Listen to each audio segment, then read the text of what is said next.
इस कहानी की शुरुआत तब हुई जब मैं कानपुर से दिल्ली जाने के लिए रेलगाड़ी में चढ़ा था।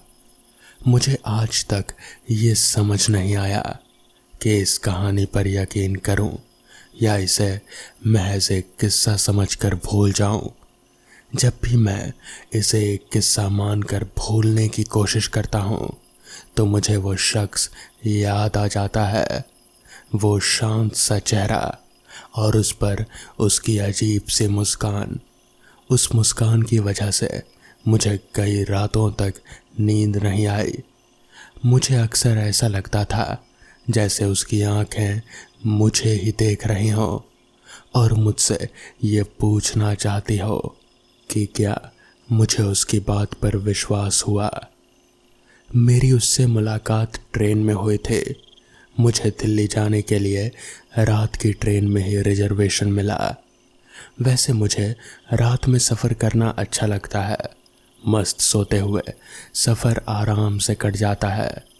मैं ट्रेन में चढ़ा और सीधे जाकर अपनी सीट पर बैठ गया। रात का समय था, इसलिए मैंने अपने बैग से चादर निकाली और बस सोने की तैयारी करने लगा। तभी सामने वाली सीट पर बैठे एक शख्स ने मुझसे बात करने के अंदाज में मेरा नाम पूछा। मुझे बहुत नींद आ रही थी, इसलिए मैंने लापरवाही से जवाब देते हुए कहा, अभय। उसने मेरे जवाब देने के तरीके पर ज़रा भी ध्यान नहीं दिया, क्योंकि वो तो मुझसे बात करने की दिलचस्पी रख रहा था, या फिर उसे नींद नहीं आ रही थी, इसलिए उसने मेरी भी नींद खराब करने की सोची। उसका पहला सवाल मेरी तरफ आया, क्या आप दिल्ली जा रहे हैं? मैंने बस हाँ में सिर हिला दिया। इसे मेरी आंखें समझ नहीं आ रही। मुझे बहुत नींद आ रहे थे। मैं मन मन सोचने लगा, लेकिन मेरे मन की बात उसे कहाँ सुनाई देने वाली थी। वो तो बस बोले ही जा रहा था, आप कानपुर के रहने वाले हैं या बस घूमने के लिए आए थे? वैसे आप काम क्या करते हैं? उसके ये सवाल मुझे तीर की तरह चुभ रहे थे, इसलिए मैंने उससे कहा, भाई एक एक करके पूछ ले, इतनी भी क्या जल्दी है? सवाल जवाब के लिए तो सारी रात ही पड़ी है। और मैं कानपुर का रहने वाला नहीं हूँ, यहाँ अपने रिश्तेदार से मिलने आया था। और काम क्या करता हूँ ये बताना ज़रूरी है क्या? उसने एक लंबी सांस ली और फिर कहा, ज़रूरी तो नहीं है, लेकिन आपको देखकर ना जाने मुझे ऐसा लगा जैसे आप एक लेखक हैं, इसलिए बस उत्सुकता से पूछ लिया कि आप सच में लेखक हैं? उसके इस सवाल ने मेरी नींद को जैसे गायब कर दिया। मैं सोचने लगा कि क्या मुझे देखकर ऐसा लगता है कि मैं कोई लेखक हूँ? मेरी तो कोई कहानी भी प्रसिद्ध नहीं हुई। फिर इसने ऐसा क्यों कहा? ये कोई जादूगर तो नहीं? अभी मैं ये सोच ही रहा था कि उसने फिर से आवाज़ दी, क्या हुआ लेखक साहब, किस सोच में पड़ गए? कहीं आपको मुझसे डर तो नहीं लग रहा? अरे डरने की कोई बात नहीं है, मैं कोई जादूगर नहीं हूँ और मैं भी आपकी तरह ही हूँ। नहीं, मुझे आपसे डर नहीं लग रहा।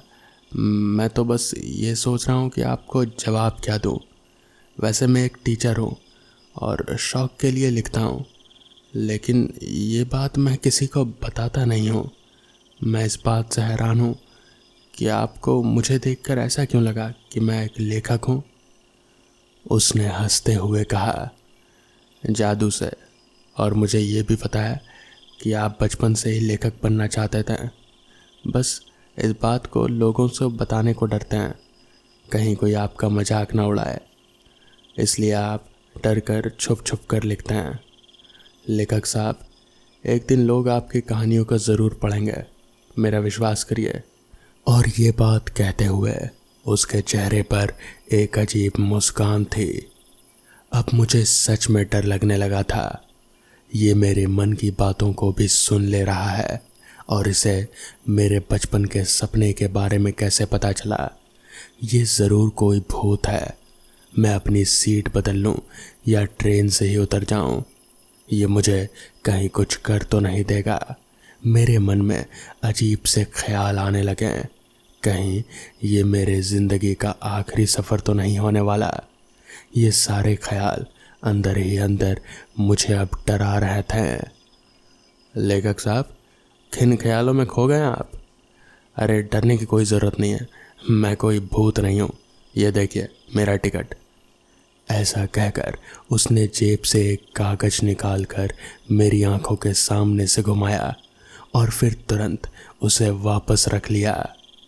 इसके बाद उसने अपनी ऊपर वाली सीट की तरफ इशारा किया और कहा, वो देखिए ऊपर वाली सीट पर मेरे साथ मेरे दो दोस्त भी हैं, अमन और विशाल। लेकिन उन्हें ट्रेन में चढ़ते ही नींद आने लगती है। मेरा नाम नीलेश है, इसलिए वो दोनों सो रहे हैं। और रही बात आपके मन की बात जानने की, तो मैंने थोड़ा साइकोलॉजी की पढ़ाई की है, इसलिए लोगों को देखकर उनके बारे में थोड़ा बहुत अनुमान लगा लेता हूँ। आपको देखकर ऐसा लगता है जैसे आपके दिमाग में एक के बाद एक विचार आते रहते हैं। और फिर मैंने आपके हाथ को देखा। आपके हाथों की उंगलियाँ कितनी बड़ी है। ऐसी उंगलियाँ तो उन्हीं की होती है जो कलम पकड़ते हैं या फिर ब्रश। इसलिए आप या तो एक लेखक हैं या फिर एक पेंटर या फिर कुछ और, पता नहीं। इसलिए मैंने तो बस एक अंदाज़ा लगाया। उसकी बातों को सुनकर मेरे मन का डर कुछ कम हुआ, मगर क्या कोई किसी के बारे में इतना सही अंदाज़ा लगा सकता है? मतलब मैंने बचपन में क्या सपना देखा था, इसका भी पता चल सकता है क्या? दिमाग तो इसकी बात पर विश्वास कर भी ले, लेकिन मेरा दिल तो अभी भी इस बात को मानने से इनकार कर रहा था। कहीं मैं इसके जाल में फंस तो नहीं रहा हूँ। क्या हुआ लेखक साहब, अब क्या सोचने लगे? यार आप सोचते बहुत है, मैंने मुस्कुराते हुए कहा। आपके सामने तो अब मुझे सोचने में भी डर लग रहा है। आप तो सब कुछ पता कर लेंगे। जवाब में उसने भी मुस्कुरा कर दिया और मुस्कुराते हुए कहा, आप तो मजाक भी अच्छा कर लेते हैं। मुझे लगा आप लेखक लोग तो बस गंभीर बातें ही करते होंगे। इसके बाद नीलेश और मेरे बीच फिर कुछ हंसी मजाक की बातें हुई, मगर धीरे धीरे हम दोनों को अब नींद आने लगी थी। फिर मैं कब अपनी सीट पर ही सो गया, मुझे कुछ पता ही नहीं। अगली सुबह जब मेरी आंख खुली तो पाया नीलेश अपनी सीट पर से गायब है। मैंने उसे आसपास ढूंढने की कोशिश की, मगर वो कहीं नहीं दिखा, तो मैं चुपचाप अपनी सीट पर ही बैठा रहा। थोड़ी देर बाद नीलेश के दोस्त विशाल और अमन, वो दोनों ऊपर वाली बर्थ से उतरकर नीचे आए। तो मैंने उनसे पूछा, अरे वो आपका जादूगर दोस्त कहाँ गया नीलेश? ये सुनकर वो दोनों एकदम से मेरी ओर देखें और फिर उन्होंने कहा, क्या? कौन दोस्त? नीलेश? तो इस पर मैंने कहा, अरे हाँ वही जिससे मैंने कल रात इतनी देर तक बात की, यहीं पर तो बैठा था, वो कहाँ गया? मेरी बात सुनकर अमन ने अपनी जेब से मोबाइल निकाला और एक तस्वीर दिखाते हुए मुझसे पूछा, कहीं आप इस नीलेश की बात तो नहीं कर रहे हैं? मैंने फ़ोटो को देखा तो वही था। मैंने अपना सिर हाँ में हिलाया और पूछा, हाँ हाँ यही तो था, जादूगर। मेरा दिमाग पढ़ ले रहा था, पता नहीं कैसे, वो है कहाँ? तो इस पर अमन ने कहा कि क्या बात कर रहे हैं आप, ऐसा नहीं हो सकता। वो कल रात हमारे साथ कैसे हो सकता है? परसों ही तो हम लोग उसके गांव में थे, वो परसों ही मारा गया और उसकी लाश को जलाकर ही तो हम लोग वापस लौट रहे हैं। ये सुनकर तो मेरे होश ही उड़ गए। मुझे समझ नहीं आ रहा था कि आखिर ऐसा कैसे हो सकता है। एक इंसान जो कि 2 दिन पहले ही मारा जा चुका है, उससे मैं बात कैसे कर सकता हूँ? आखिर कल रात वो था कौन जिससे मैंने ढेर सारी बातें की। इसके बाद विशाल ने बताया कि दरअसल वो लोग कॉलेज से उसके गांव यानी कि नीलेश के गांव घूमने जा रहे थे। वहाँ पर नीलेश के साथ एक हादसा हुआ, एक एक्सीडेंट, और वो मारा गया। इन लोगों ने रिटर्न टिकट भी करवा ली थी नीलेश के नाम की, मगर वो तो मारा गया और वापस लौट ही नहीं पाया। मैंने अपना सिर पकड़ लिया। मुझे कुछ भी यकीन नहीं हो रहा था कि आखिर ऐसा हो कैसे सकता है। मगर फिर मुझे नीलेश की बात याद आई कि कभी ना कभी मेरी कोई कहानी ज़रूर प्रसिद्ध होगी। करीब 3 महीने बाद मैंने एक किताब पब्लिश की। किताब का शीर्षक था ट्रेन में एक अजनबी से मुलाकात। वो किताब बहुत ज़्यादा बिकी, जैसा कि नीलेश या फिर ऐसा कहूँ कि उसकी आत्मा ने कहा था। तो दोस्तों, ये थी आज की पहली कहानी।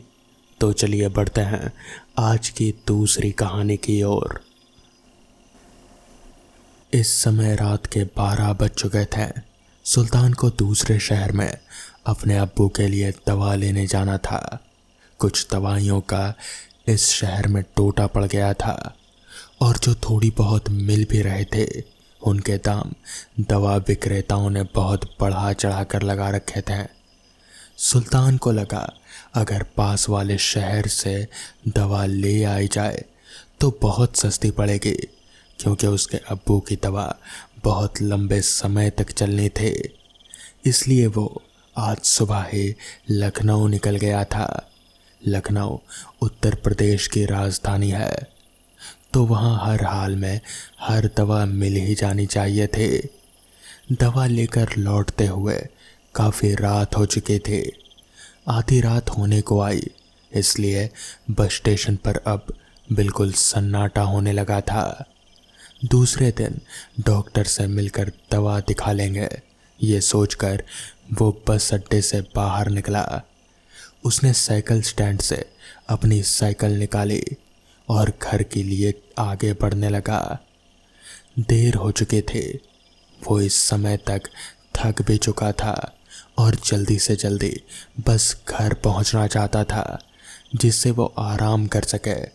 इसलिए उसने आज शॉर्टकट वाला रास्ता ले लिया। उसे आराम के अलावा और कुछ नहीं सूझ रहा था। वो जल्दी जल्दी बस घर पहुंचकर सोना चाहता था। उसे ये भी नहीं पता था कि अभी बहुत कुछ होने वाला है। इस शॉर्टकट वाले रास्ते से होता हुआ एक छोटा रास्ता करीब 50 मीटर का बाईं ओर जाता था, जो आगे जाकर कब्रिस्तान में ख़त्म होता था। सुल्तान ने जब इस रास्ते पर जाने का तय कर लिया था तो उस समय उसके दिमाग में सिर्फ थकान से जल्दी छुटकारा पाने के लिए घर पहुंचने की जल्दी थी। उस समय कब्रिस्तान की बात उसे याद नहीं आई थी। जल्दबाजी में सुल्तान ने शॉर्टकट वाला रास्ता पकड़ तो लिया, पर जब आधा रास्ता पार हो गया तब उसे याद आया कि आगे कब्रिस्तान आने वाला है। जैसे जैसे कब्रिस्तान पास आने लगा उसके दिल की धड़कनें बढ़ गईं। इस समय तक वो अपने घर और बस स्टेशन के बीचों बीच आधे रास्ते पर था, तो ना तो उसमें लौटने की हिम्मत थी और ना ही आगे जाने की हिम्मत पड़ रही थी। उसे आगे जा रहे एक बारात के डीजे गाने की आवाज़ सुनाई पड़ी, इसलिए उसकी थोड़ी हिम्मत बंधी और अंततः उसने आगे जाने का फैसला ले लिया। फिर थकान नींद से मजबूर होकर साइकिल पर उसके पैर अपने आप ही उठे। तभी उसे एक सजा धजा आदमी उसकी तरफ ही आता दिखाई पड़ा। उसके कपड़े चमचमा रहे थे। उसका परफ्यूम जैसे पूरा महक सा रहा था। मानो लग रहा था कि वो उसी बारात में शरीक होने जा रहा हो। उसने सुल्तान को देखा तो सुल्तान को रोक कर बोला, भाई तुम्हें कहाँ तक जाना है? अपनी साइकिल पर मुझे भी बिठा लो ना, बस आगे जा रही उस बारात तक छोड़ दो। मेरे पैर में चोट आ गई है, मैं चल नहीं पा रहा हूँ, मैं पिछड़ गया हूँ, बड़ी कृपा होगी। सुल्तान ने अब ध्यान दिया, वो सचमुच थोड़ा लंगड़ा रहा था। वो साइकिल से नीचे उतरा और वहीं सड़क पर बैठकर उस बाराती के पैर को अपने घुटने पर रखकर उसके पैर दबाने लगा। उस बाराती के एड़ी में चोट लगी थी। सुल्तान ने अपने लाए सामान में से एक बैंडेड लगाया और एंटी इन्फ्लेमेटरी दवा भी लगाया। पैर दबाने और दवा लगाने से उस बाराती को थोड़ा आराम मिल गया। सुल्तान ने अपने बैग से एक गौज का बंडल निकाला और उस आदमी के पैरों में कसकर लपेट दिया। गौज लपेटने से उसे आराम मिला और उसने सुल्तान को धन्यवाद दिया। इतना करने के बाद सुल्तान को एक बार फिर से कब्रिस्तान का ध्यान आ गया। सुल्तान ने सोचा, कब्रिस्तान आने वाला है, अच्छा है इसका साथ मिल गया, रास्ता आसानी से कट जाएगा। और अब फिर वो उसे अपनी साइकिल पर सहारा देकर पीछे बैठा लिया। थोड़ी देर बाद वो आदमी थोड़ा मग्न होकर गाना गाने लगा। सुल्तान सोचने पर मजबूर हो गया कि उसने बैठाया तो था एक आदमी को, पर यह गाना औरत की आवाज़ में गा रहा है। चलो कोई बात नहीं, गाना बढ़िया गा रहा है। और सुल्तान ने भी गाने में अपना सुर मिला दिया। पीछे वाला मुसाफिर बोल उठा, भाई तुम तो गाना भी बहुत बढ़िया गाते हो। इसके बाद दोनों ने एक दो गाने और मिलकर गाए। थोड़ी दूर चलते ही एक बारात जाती दिखी, जिसकी आवाज़ सुल्तान ने थोड़ी पहले सुनी थी। जल्दी ही वो उस बारात तक पहुंच गया। अब सुल्तान उस बारात की भीड़ के कारण आगे नहीं बढ़ पा रहा था। सभी बाराती मग्न होकर नाच गाने में व्यस्त हैं। मजबूरन सुल्तान बारात के पीछे पीछे चलने को मजबूर था। कब्रिस्तान के पास आने तक पीछे बैठा बाराती चुपचाप रहा और सुल्तान के बारात के पास पहुंचने तक ही साइकिल पर पीछे बैठा रहा। वो बाराती अब साइकिल से उतर चुका था और सुल्तान से बोला, सुल्तान भैया आपका बड़ा धन्यवाद, आपने मेरे पैर का इलाज कर दिया और मुझे बारात तक भी पहुंचा दिया। फ़िलहाल ये मेरी निशानी रखिए, शायद इसकी ज़रूरत पड़ने वाली हो। अरे कैसी ज़रूरत? देख लेना, ज़रूरत का क्या, कभी भी पड़ सकती है। मुझे आपकी मदद करके खुशी मिलेगी। मदद? कैसी मदद? पर मेरा नाम कैसे मालूम हुआ? सुल्तान ने पूछा तो उसने जवाब दिया, मुझे सब कुछ पता है और हाँ, मुझसे मिलते रहना ज़रूर, मैं यहीं रहता हूँ। और इतना कहकर उस आदमी ने सुल्तान की जेब में अपने हाथ से कुछ रख दिया। सुल्तान नाना कहता ही रह गया, पर वो आदमी सुल्तान की जेब में कुछ रखकर आगे बारात के साथ चल पड़ा। सुल्तान बारात के पीछे पीछे अभी भी चल रहा था और गनीमत मना रहा था कि अच्छा हुआ जो बारात मिल गई, वरना कब्रिस्तान का सोचकर डर के मारे उसका बुरा हाल हो रहा था। बस अब कब्रिस्तान वाला मोड़ आ गया था। इसके बाद कोई डर की बात नहीं थी। सुल्तान अभी भी बारात के पीछे पीछे चल रहा था। बारात अब अचानक कब्रिस्तान वाले उस छोटे रास्ते के लिए मुड़ी। सुल्तान कब्रिस्तान की तरफ बारात को जाते देखकर बड़ा आश्चर्यचकित हो गया कि बारात कब्रिस्तान में क्या जा रही है। कब्रिस्तान में आखिर बारात का क्या काम? देखते ही देखते वो छोटा रास्ता पार करते ही पूरी बारात अचानक से कब्रिस्तान में घुस गई और एकदम से गायब हो गई। सुल्तान चौंक गया। पूरी की पूरी बारात एकदम से कैसे गायब हो सकती है? हालांकि गानों की आवाज़ अभी भी आ रही थी। क्या उसने किसी भूतों की बारात को देखा? किसी भूत को अपनी साइकिल पर बैठा कर यहाँ तक लाया? डर के मारे अब उसने अपनी पूरी ताकत लगा दी साइकिल बढ़ाने में कि किसी तरह कब्रिस्तान जल्दी से जल्दी पार हो जाए। पर ऐसा लग रहा था कि जैसे उसका गला सूख रहा हो, शरीर का खून सूख गया और पैरों की ताकत जैसे खत्म ही हो गई। साइकिल आगे ही नहीं बढ़ रहे थे। डर से कांपते सुल्तान को कुछ याद नहीं आ रहा था। उसने सोचा कि दुआ पढ़ते हैं, पर डर के मारे कोई दुआ उस समय याद ही नहीं आई। दिमाग सुन्न पड़ गया, सारी दुआएं एकदम से भूल गया। बस उसके मुंह से मुश्किल से अल्लाह अल्लाह ही निकल पा रहा था। वो जड़वत हो चुका था और थोड़ी देर में अल्लाह अल्लाह रटते रटते उसका डर कुछ कम हुआ और जल्दी ही वो अपने घर की सड़क तक भी आ गया। घर आकर सुल्तान थरथराते शरीर के साथ ही पहले अपने अब्बू का हाल चाल लेने गया, पर डरते कांपते देखकर अब्बू ने भी पूछा कि क्या हुआ, ऐसे कांप क्यों रहे हो? पर सुल्तान ने सिर्फ थके होने की बात कही। फिर जल्दी से कपड़े बदले और भूख और डर खत्म करने के लिए चाय बनाई और 2 स्लाइस ब्रेड की निकाली।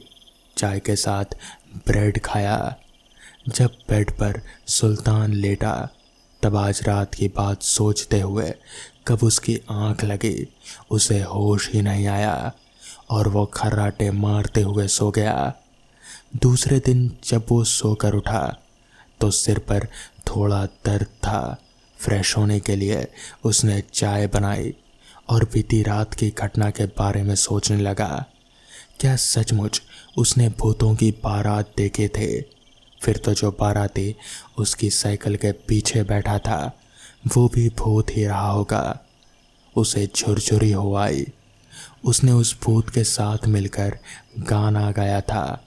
फिर उस भूत ने जाते जाते अपनी निशानी के तौर पर उसकी जेब में कुछ रखा था। क्या रखा था? सुल्तान जल्दी से उठा और अपनी शर्ट देखने के लिए सोचा। सुल्तान पिछली रात की बात याद करके उस भूतिया बारात के बारे में सोचने लगा। उसके साथ साइकिल पर बैठा हुआ बाराती रात में तो नहीं पर अब खौफनाक लगने लगा था। भूतों से भिड़ंत के बाद अब भी वो किसी के साथ साझा करना चाह रहा था। फिर उसे उस भूत की कही बात याद आई कि कभी भी मदद की ज़रूरत हो तब बताना, उसे मदद करके खुशी मिलेगी। क्या भूतों में भी मदद करने की सहायता होती है? उसने तो सिर्फ भूतों के खौफनाक होने की ही बात सुनी थी। उस भूत ने उसकी जेब में अपनी निशानी के तौर पर कुछ भी रखा था जिस पर अभी तक सुल्तान का ध्यान नहीं गया था। क्या रखा था जेब में? सुल्तान ने सोचा। फिर तुरंत ही ये बात भी दिमाग में आई कि भला भूतों के पास क्या ही हो सकता है जो वो देंगे। फिर भी सुल्तान का दिल हो आया कि चलो एक बार शर्ट की तरफ चेक कर ही लेते हैं। इतना सोचकर सुल्तान ने अपनी शर्ट उठाई और शर्ट पर कुछ भारी सा उसे लगा। उसने जेब में हाथ डाला। उसके आश्चर्य की सीमा नहीं रही। उसके हाथ में कोयले के 5 टुकड़े थे। ये कोयले उस भूत की मदद करने के लिए उसके लिए एक इनाम था। उसने कोयले जेब से बाहर निकालने चाहे, पर जैसे ही उसने कोयलों को बाहर निकाला वो 5 कोयले के टुकड़े 5 सोने के चमचमाते सिक्कों में तब्दील हो गए। सुल्तान की आंखें चमक उठी। उसने एक प्लेट उठाई और उस पर सिक्कों को रख दिया। फिर उस प्लेट को उठाकर अपने अब्बू को दिखाने गया और फिर अब्बू को पूरी बात बता दी। अब्बू की आंखों में आंसू आ गए। उनके घर में पैसे की बहुत दिक्कत थी, इसीलिए तो सुल्तान अपने अब्बू का इलाज नहीं करवा पा रहा था। अब शायद इन सिक्कों की मदद से वो अपने अब्बू का इलाज करवा पाए। और सुल्तान ने वैसा ही किया। कुछ ही महीनों में उसके अब्बू बिल्कुल सही हो गए और फिर सुल्तान ने मन ही मन उस भूत वाले बाराती का शुक्रिया अदा किया। तो दोस्तों, ये थी आज की कहानियाँ। अगर आपको ये कहानियाँ पसंद आई हो तो वीडियो को लाइक और चैनल को सब्सक्राइब करना ना भूलें। तो मैं आपका दोस्त आर्यन जल्द ही मिलूँगा आपसे ऐसी ही नई कहानियों के साथ। तब तक के लिए अपना ख्याल रखें।